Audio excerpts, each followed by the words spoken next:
وأخيرا جه الوقت اللي تخلص فيه من اللف ورا الكورسات والإيرور وطلب المساعدة من صاحبك المبرمج الغلس اللي دايما بيعمل سين ومبيردش أصلا.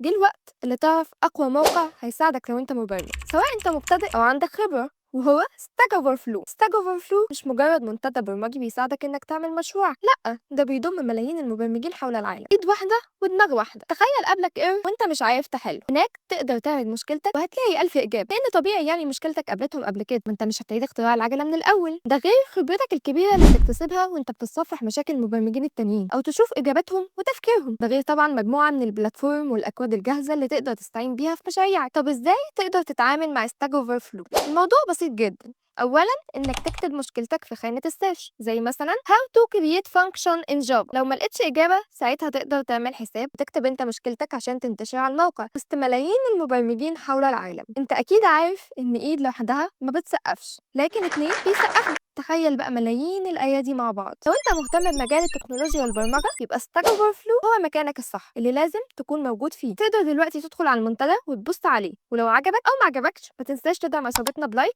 وشير، وما تنساش طبعا تشترك في القناه.